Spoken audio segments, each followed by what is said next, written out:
বর্তমান থেকে প্রায় ৫ বিলিয়ন বছর পর সূর্যের কেন্দ্রে হাইড্রোজেন প্রায় শেষ হয়ে যাবে। তখন শুরু হবে এক ভয়ঙ্কর রূপান্তর। সূর্যের কেন্দ্র সংকুচিত হবে আর বাইরের স্তর ফুলে উঠতে থাকবে। সূর্য পরিণত হবে এক বিশাল রেড জায়ান্টে। তখন সূর্যের আকার এতটাই বড় হবে যে বুধ আর শুক্র গ্রহ পুরোপুরি গিলে ফেলবে। আর পৃথিবীর ভাগ্য নিয়ে বিজ্ঞানীদের মধ্যে এখনও বিতর্ক আছে। কেউ বলেন পৃথিবী সূর্যের বাইরের স্তরের ঘর্ষণে ধীরে ধীরে ভিতরের দিকে প্রবেশ করবে।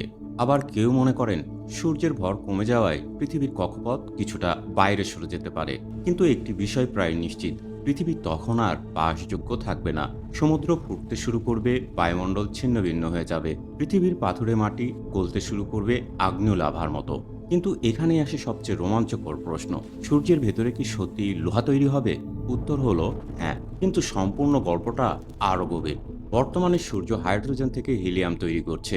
ভবিষ্যতে সে হিলিয়াম থেকে কার্বন ও অক্সিজেনও তৈরি করতে পারবে। কিন্তু সূর্যের ভর যথেষ্ট বেশি নয় লোহা পর্যন্ত পৌঁছানোর জন্য।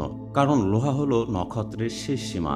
লোহা তৈরি করতে শক্তি লাগে, শক্তি বের হয় না। আর যেসব বিশাল নক্ষত্র সূর্যের চেয়ে বহুগুণ বড়, তারাই মৃত্যুর আগে কেন্দ্রে লোহা তৈরি করতে পারে। তারপর মাত্র কয়েক সেকেন্ডে ঘটে যায় সুপারনোভা বিস্ফোরণ। সেই বিস্ফোরণেই জন্ম নেয় মহাবিশ্বের অধিকাংশ ভারী উপাদান। কিন্তু আমাদের সূর্য, সে হয়তো পৃথিবীকে ধ্বংস করবে, কিন্তু তার মৃত্যুও হবে শান্ত, কোনো সুপারনোভা নয়। শেষে সূর্য তার বাইরের স্তর ছড়িয়ে দিয়ে ছোট্ট এক হোয়াইট ড্রপে পরিণত হবে, এক মৃত জ্বলন্ত নক্ষত্রের কোট। আর ততদিনে এই পৃথিবীর গল্প হয়তো বহু আগেই শেষ হয়ে যাবে।